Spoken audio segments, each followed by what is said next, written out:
Welcome to Wildfire. I'm Denby Sheather, and this is midlife medicine for women on the rise.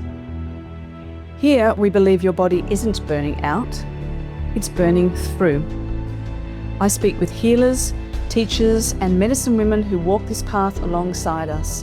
And once a month, in our Wisdom in the Room segment, I sit with real, ordinary women whose stories are the medicine. No pedestals, no credentials required, just truth. So, let's light it up.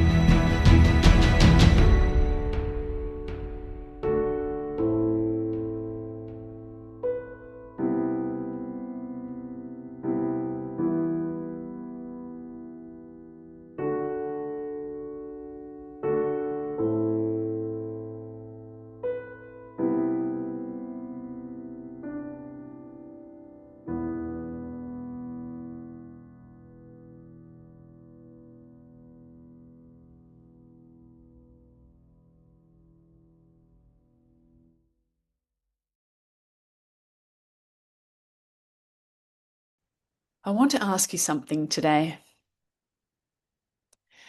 When you last sat in a doctor's office and talked about your perimenopause or menopause symptoms, how long did the appointment last? And at the end of it, what did you walk out with? If the answer is a prescription, a referral, and about 9 minutes of someone's time, I want you to know that what you received was not the full picture, not even close. And after 27 years of working with women's bodies, not as a doctor, but as an intuitive practitioner, a yoga medicine teacher, a mother, and a shamanic health educator, I want to fill in some of the gaps today. Not to alarm you and not to point fingers at anyone either, but because you deserve to have the information so you can make up your own mind. So let's talk about what your doctor probably isn't telling you, and I'll let you join the dots.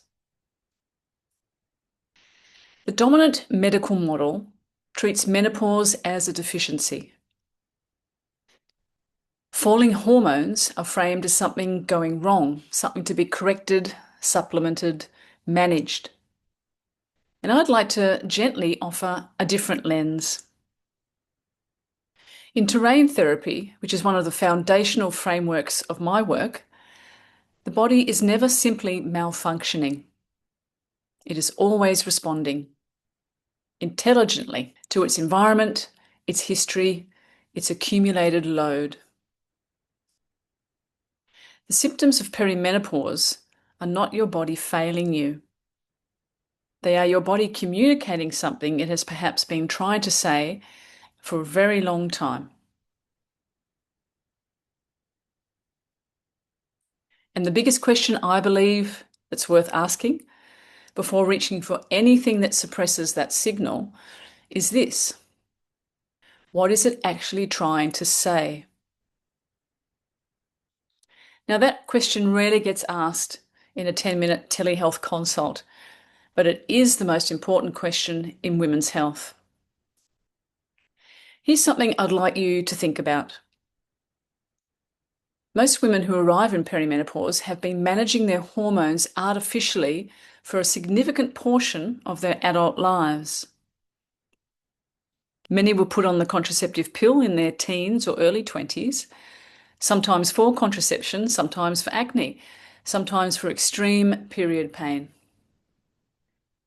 At an age when the hormonal system was still developing, though, still finding its own rhythm. Now, I'm not here to tell you that that was the wrong decision. That's none of my business and certainly not my intention. I understand why it was made and I understand the circumstances that led to it. I have plenty of friends and clients who have suffered horrendously with their monthly cycles for years. Your experience is yours, and I honour that. What I'd simply like to invite you to consider is this. What might it mean to introduce synthetic hormones into a system that was still in the process of learning how to regulate itself? What imprint might that leave on the terrain? These are questions worth sitting with. Not with guilt, but with curiosity. And here's the thing. The majority of those same women arrive in perimenopause later, only to be offered another form of hormonal intervention. Things like HRT, now rebranded as MHT, peptides, etc., to manage the symptoms of a transition that, in many ancient and indigenous traditions, was recognised and respected as one of the most significant initiations of a woman's life. I've done another video on those products specifically, which you can watch when you're ready. Again, for some women, in some circumstances, that support is genuinely appropriate. I've said that before, and I mean it. But I'd ask the same question here.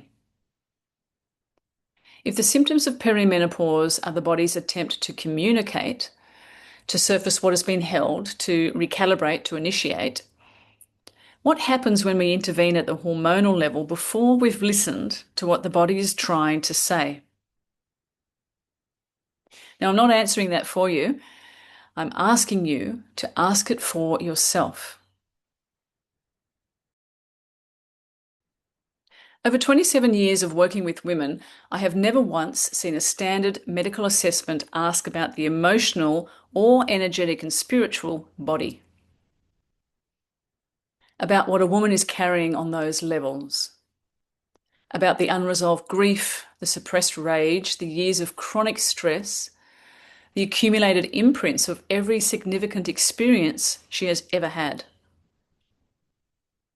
And yet every woman I have ever had the privilege to work with, without exception, has a body that is holding far more than its physical symptoms suggest.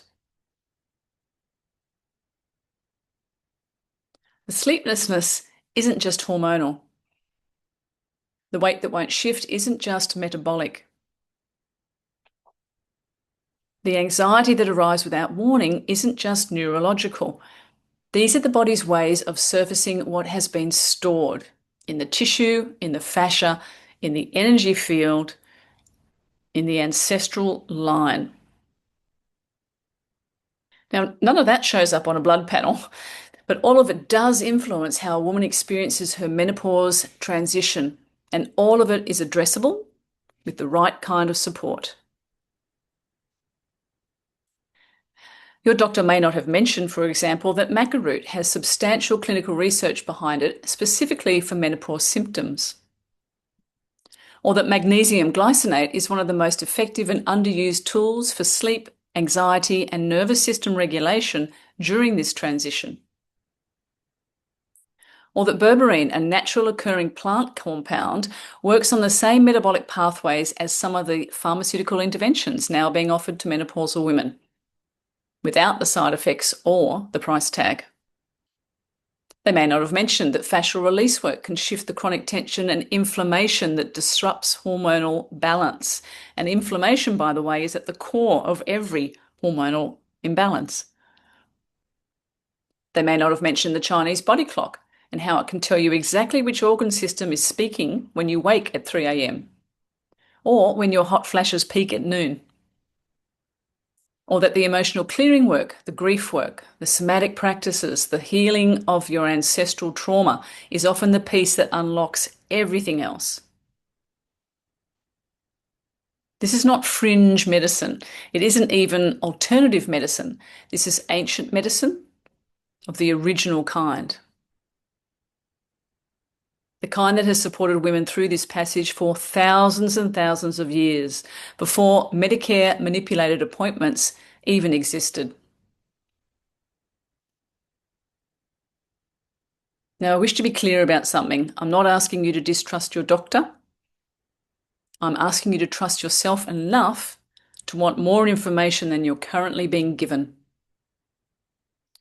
To ask those bigger, often confronting questions. To look at your health history with honesty and compassion.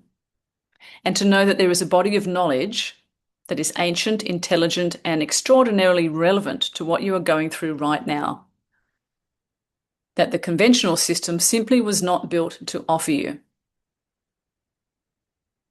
You get to have all of it, the best of what medicine offers and the best of what nature and tradition have always known. But only if you know it exists. Now, you do.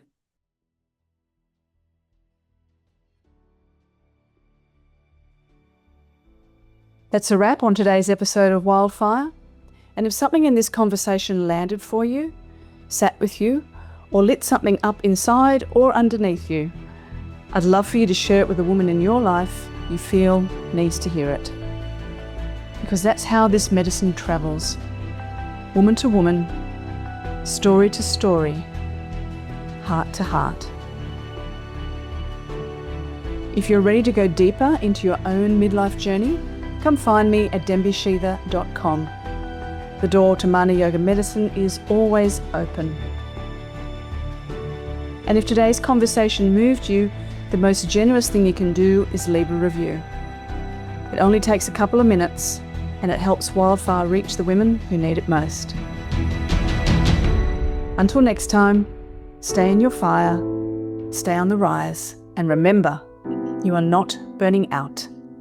You are becoming.